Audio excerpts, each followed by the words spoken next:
নমস্কার বন্ধুরা, টুকির রান্নাঘরে সবাইকে স্বাগত।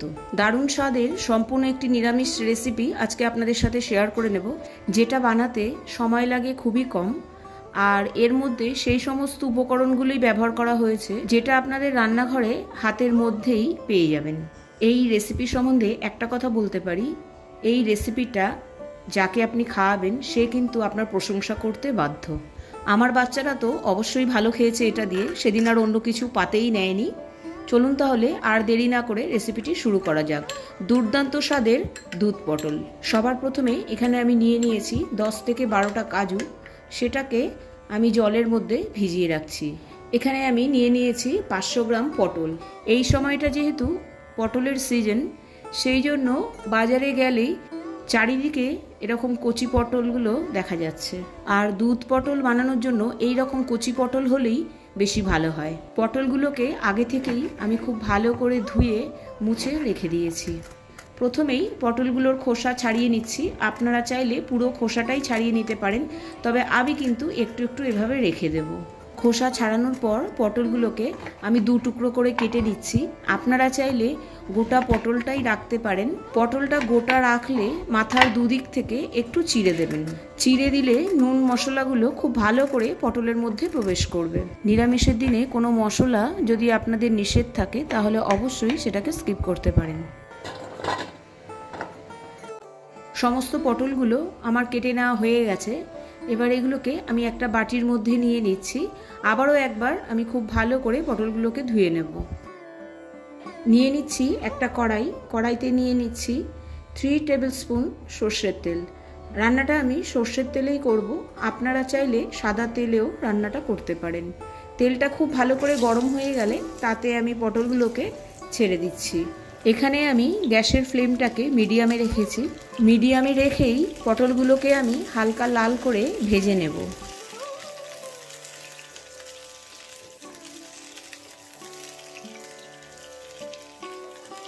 পটলগুলোর মধ্যে এখানে আমি অ্যাড করে দিচ্ছি 1/2 টিস্পুন নুন। নুনটা ভালো করে মিশিয়ে দিয়ে এরপরে আমি দিয়ে দিচ্ছি একদম অল্প পরিমাণে হলুদ। এখানে আমি বেশি হলুদের ব্যবহার করব না, যেহেতু দুধ পটল সেহেতু আমি একটু সাদা সাদাই রাখবো।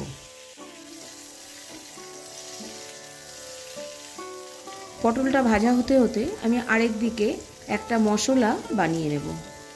তার জন্য এখানে আমি নিয়ে নিয়েছি একটা মিক্সার জার, আর এর মধ্যে আমি দিয়ে দিচ্ছি 1.5 টেবিল স্পুন পোস্ত। পোস্তটাকে এখানে আমি শুকনো ঘুরিয়ে নেব। প্রথমেই আমি কিছু এর মধ্যে দেব না, তাহলে খুব ভালো মতো এটা পেস্ট হয়ে যাবে। দেখুন আমি এখানে ড্রাই ঘুরিয়ে নিয়েছি পোস্তটাকে, খুব ভালো একদম মিহি হয়ে গেছে। এবার আমি এর মধ্যে দিয়ে দেবো আগে থেকে ভিজিয়ে রাখা কাজু বাদাম, আর দিয়ে দেবো 1 কাপ দুধ।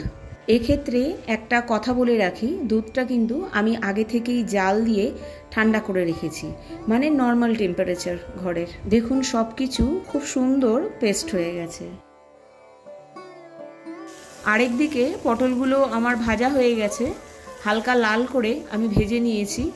এবার এগুলোকে আমি একটা প্লেটে আলাদা করে তুলে রাখবো।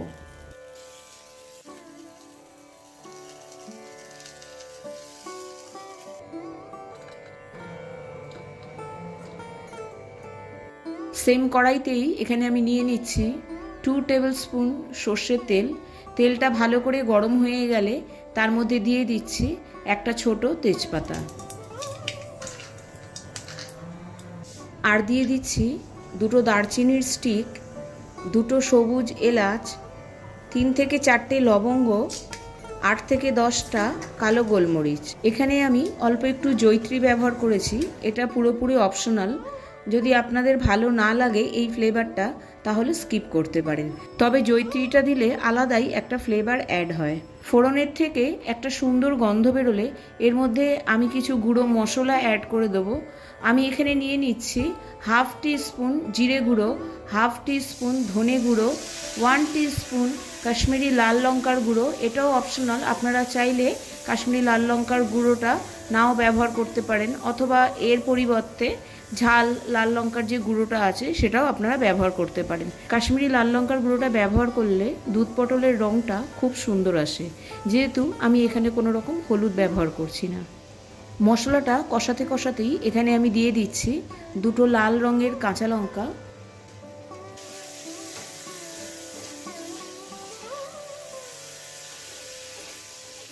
মশলাটাকে এখানে 3 থেকে 4 মিনিট খুব ভালো করে কষিয়ে নিতে হবে।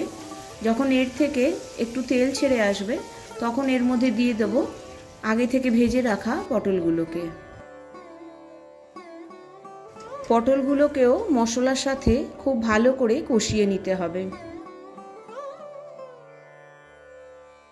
এখানে দেখুন মশলা থেকে তেলটা খুব ভালো করে ছাড়তে শুরু করেছে।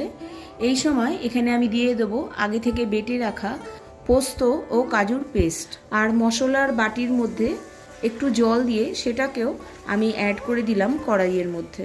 গ্যাসের ফ্লেমটাকে লো টু মিডিয়ামে রেখে 2 থেকে 3 মিনিট ধরে কাজু পোস্তর পেস্টটাকে ভালো করে কষিয়ে নিতে হবে।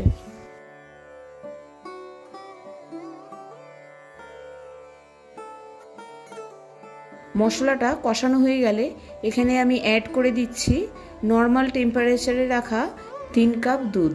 এখানে আমি গ্যাসের ফ্লেমটাকে বন্ধ করে দিয়েছি। গ্যাসের ফ্লেমটাকে বন্ধ করেই দুধটাকে অ্যাড করতে হবে, না হলে ফেটে যাওয়ার একটা সম্ভাবনা থাকে। দুধটাকে অল্প অল্প করে অ্যাড করতে হবে, একেবারেই 3 কাপ দুধ অ্যাড করতে হবে না, তাহলেও ফেটে যাওয়ার একটা সম্ভাবনা থাকে। সব কিছুকে খুব ভালো করে মিশিয়ে দিয়ে তারপরে আমি এখানে গ্যাসের ফ্লেমটাকে অন করে দিয়েছি। এরপর এখানে আমি দিয়ে দিচ্ছি 1 টিস্পুন নুন, 1 টিস্পুন চিনি। এই নিরামিষ রান্নাটা কিন্তু একটু মিষ্টি মিষ্টিই হয়, আর নিরামিষ রান্নাটা মিষ্টি মিষ্টিই ভালো লাগে। তবে আপনাদের যদি মিষ্টি অপছন্দ হয়ে থাকে তাহলে স্কিপ করতে পারেন। তবে আমি বলবো অল্প হলেও একটু মিষ্টি দেবেন, না হলে কিন্তু এর থেকে সেই টেস্টটা পাওয়া যাবে না। এরপর দিয়ে দিয়েছি 3টে চেরা কাঁচা লঙ্কা। চাইলে আপনারা আপনাদের পছন্দ অনুযায়ী ঝাল নুন সব কিছুই কম বেশি করতে পারেন। 5 মিনিটের মতো লো ফ্লেমে এটাকে আমি ঢেকে রেখে দিয়েছি। আর ওপরে দেখতেই পাচ্ছেন তেলটা একদম ভেসে উঠেছে। আমি আগে থেকেই কিছু কিশমিশ ভিজিয়ে রেখেছিলাম, সেটাই আমি সবশেষে দিয়ে দেবো। এটা টোটালি অপশনাল। আর ওপর থেকে দিয়ে দিচ্ছি 1 টেবিল স্পুন ঘি আর 1/4 টিস্পুন কসুরি মেথি।